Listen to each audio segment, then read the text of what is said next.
Bonjour à tous. Aujourd'hui, dans le cadre de notre formation concernant la planification sanitaire, nous allons parler de l'évaluation. L'évaluation, plus précisément, nous allons parler d'un certain nombre de mots qui tournent autour de ce concept qu'est la planification, l'évaluation. Donc, le but du jeu étant de pouvoir bien comprendre l'évaluation d'un programme de santé. Alors, pour les différents mots, avant donc d'attaquer ce mot, disons à titre d'introduction que l'évaluation consiste à décrire et à analyser les composantes d'un programme de santé à un moment donné, et ceci afin de procéder aux comparaisons avec la situation initiale ou de départ, et aussi par rapport à ce qui était prévu. À ce sujet, relevons pour terminer que l'on rencontre plusieurs types d'évaluations et nous y reviendrons. Donc, cette introduction, ces quelques mots introductifs énoncés, passons donc aux différents mots. Alors, on va prendre comme ça le mot appréciation. C'est quoi l'appréciation? Donc, on va dire, c'est un mot qui est très associé au mot évaluation, à l'évaluation qui nous intéresse, parce qu'on a l'habitude de dire que l'évaluation permet d'apprécier donc les différents aspects d'un programme donné de santé. Donc, le mot appréciation est un fidèle compagnon, n'est-ce pas, du mot évaluation. L'autre mot, on peut prendre le mot évaluateur. L'évaluateur, on dira que, suivant les cas, il peut être quelqu'un du programme. Ce temps-là, on parle de l'évaluation interne. Donc, je crois que le mot interne aussi est quelque part, ben voilà. Et, ou alors, il peut être quelqu'un qui ne fait pas partie du programme. Donc, c'est quelqu'un d'externe. On parle donc d'évaluation, d'évaluateur externe. L'évaluateur en situation d'évaluation interne, c'est-à-dire que l'évaluateur est pris au sein. On parle également aussi d'auto-évaluation. Donc, dans le cas contraire, il s'agit d'une évaluation externe, donc avec un évaluateur externe. Un autre mot qu'on peut prendre comme ça, c'est méthode. On dira pour cela que pour un même programme de santé, il est possible de recourir à plusieurs méthodes pour mener son évaluation. Et un tel croisement de méthodes, des approches, est de nature à permettre une analyse sous différentes facettes, les différentes méthodes étant complémentaires. Nous y reviendrons dans d'autres capsules vidéo, bien évidemment. Un autre mot qui apparaît là, par exemple, négociation. Il faut dire, concernant ce mot, que de plus en plus, l'évaluation s'inscrit dans une logique de négociation. C'est un processus de négociation entre les acteurs impliqués dans une intervention. Ceci dans la mesure où l'évaluateur ne peut pas se contenter uniquement d'établir le diagnostic et de prescrire le remède. Il doit les élaborer avec la participation des acteurs et participer à l'application du traitement. Cela est d'autant plus pertinent que l'évaluation est un processus qui se construit sur les enjeux, les préoccupations et les demandes des acteurs, Voilà, donc, la négociation est un aspect donc très, très important lorsqu'on parle évaluation. L'autre chose que je vais retrouver là, par exemple, le contrôle. Le contrôle. L'évaluation est souvent perçue comme un contrôle porteur de sanctions. Il s'agit là d'un a priori très réducteur. Donc, rester dans ce schéma de pensée va à l'encontre de la démarche d'amélioration de qualité des programmes de santé. Un autre mot susceptible de nous interpeller, c'est par exemple communication. Communication. Alors, l'évaluation doit se décliner comme un outil de communication. Et pour cela, les équipes doivent s'en approprier les résultats dans le cadre d'un processus d'apprentissage collectif. Autre chose très importante est que communiquer autour des évaluations est aussi à valoriser pour donner plus de visibilité au programme, en faire connaître les avancées. Ça, c'est très important. Donc, communication, donc, l'évaluation est un outil de communication. Ça paraît évident. Un autre mot que nous pouvons retrouver de façon facile, n'est-ce pas, c'est, je ne sais pas, comme nous y allons un peu en désordre, est-ce que tout est là? Ben, prenons par exemple décision. Décision, donc, on dit que à la suite de l'évaluation d'un programme, une décision s'impose. Celle de savoir si l'on poursuit le programme de la même façon, si l'on lui apporte des ajustements nécessaires allant des modifications mineures jusqu'à sa refonte si nécessaire, ou alors, troisième hypothèse, celle de savoir si l'on l'arrête. Et si on l'arrête, dans quelles conditions?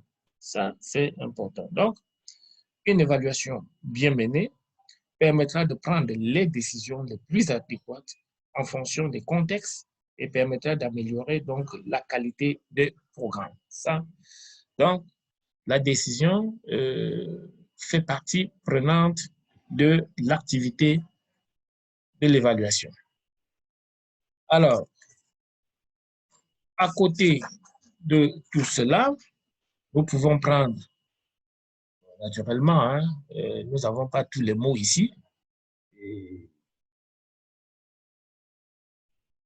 il y a des mots qui peuvent manquer, on y reviendra. Bon, par exemple, là, je regarde, je me constate qu'il n'y a pas le mot comparaison. Pas le mot comparaison. Pourtant, c'est un mot très important. Une évaluation demande une comparaison par rapport à des références ou alors des critères ou des normes. Donc, il y a véritablement évaluation lorsqu'il y a comparaison. D'autres choses que nous pouvons prendre, c'est par exemple le mot suivi. Alors, il est bon de distinguer l'évaluation du suivi. Le suivi permet en général de donner une photographie du programme. On décrit pendant un certain temps les différents éléments d'un programme sans forcément porter le jugement de valeur.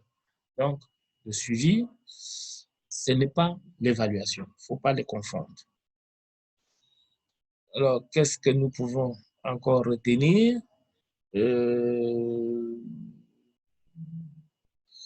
Révision, voilà ça, tout au sommet là, révision. Donc, pour dire que pour tout programme de santé, les évaluations sont à prévoir. Ainsi, les évaluations seront prévues et organisées de façon systématique, notamment quand les changements importants surgissent au niveau du contexte, ou alors quand de nouveaux problèmes de santé ou de nouveaux besoins ou demandes surgissent, ou tout simplement quand un recentrage du programme est nécessaire. Donc, en ce temps-là, il faut donc faire de la prévision. Bon, nous avons déjà parlé euh, interne. Interne, c'était associé à l'évaluation. Donc, je rappelle que l'évaluation d'un programme de santé peut se faire en interne. Ce type d'évaluation est assorti de quelques avantages. L'évaluateur a une connaissance plus détaillée du programme. L'évaluateur est en meilleure position pour donner suite aux évaluations. Donc, comme on a dit tout à l'heure, il ne faut pas seulement prescrire les remèdes, il faut participer au traitement. Donc, la principale difficulté est que l'évaluateur, dans le cadre d'une évaluation interne, est en quelque sorte juge et partie. C'est pour cela donc très souvent, on va juger que là c'est pour parler du mot, on va revenir au mot externe, les évaluations externes sont jugées plus crédibles. Bon, mais avec un certain nombre d'inconvénients aussi. Ces évaluations sont généralement plus coûteuses. Et comme on l'a dit tout à l'heure, le consultant externe, l'évaluateur externe qui vient le faire, une fois terminé, il s'en va et ne participe pas toujours à la mise en œuvre du traitement prescrit. L'autre élément très important que je vois là, c'est participation. Participation. Alors, elle peut être interne, elle peut être externe. En tout cas, je vais dire, l'évaluation, qu'elle soit interne ou externe, elle doit être la plus participative possible. L'évaluation participative se veut un outil pédagogique, donne ainsi donc l'occasion aux acteurs de réfléchir et de construire leur analyse ensemble et de prendre leurs décisions par consensus. L'aspect pédagogique permet aux acteurs de mieux s'approprier le programme. Cette participation aide également à démystifier l'évaluation. La fonction participative suppose que les différents interlocuteurs soient intégrés à la réflexion de l'évaluation et que les résultats soient partagés, non pas comme une simple information, mais pour confronter, n'est-ce pas, ces résultats et valider leur interprétation. Il s'agit donc d'une autre opportunité de négociation avec les différents acteurs. Juste à côté, nous avons la population. Donc, l'évaluation avec les populations impliquées dans un programme est un processus incontournable, notamment dans les approches de type communautaire. Donc, il faut impliquer les populations. Juste à côté des populations, là, nous avons partenaires. Partenaire, donc, c'est quoi? C'est une personne ou une organisation avec laquelle il existe, dans le cadre d'un programme de santé donné, une relation formalisée en vue d'une réalisation commune avec des règles partagées. Autre chose qu'on peut relever là, un autre mot, quoi, ressources. Les ressources, pour mener une évaluation, il faut des ressources, n'est-ce pas? Ou alors, les ressources peuvent aussi faire l'objet d'une évaluation. Parlant des ressources, pensons aux moyens humains, matériels, financiers, ou en temps prévu donc, pour la réalisation d'un programme de santé. Je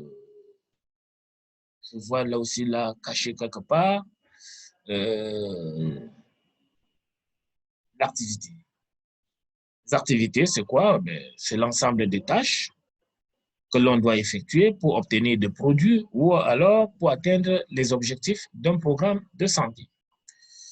Alors, qu'est-ce qu'on peut encore trouver? Typologie, c'est-à-dire les différents types de,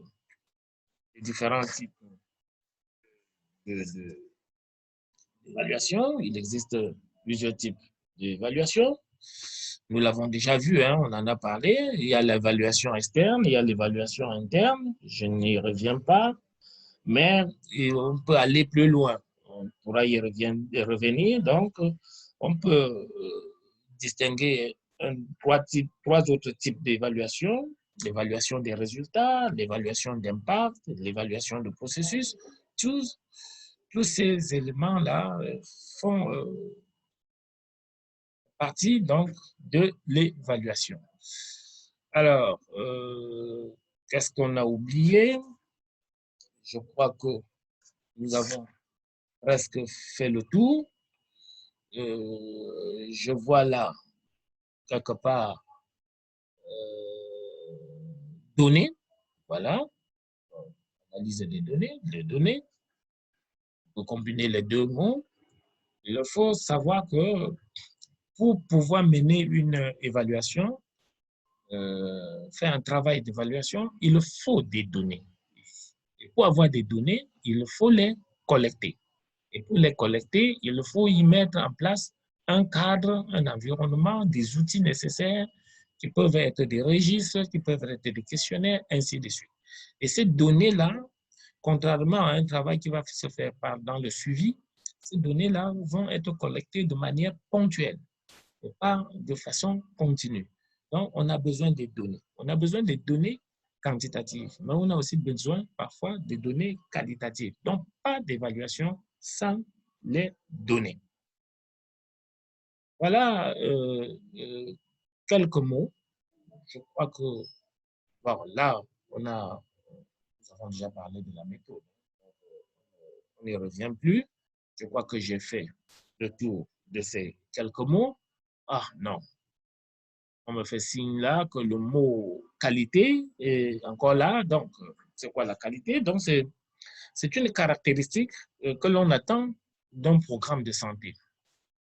Et caractéristique attendue d'un programme.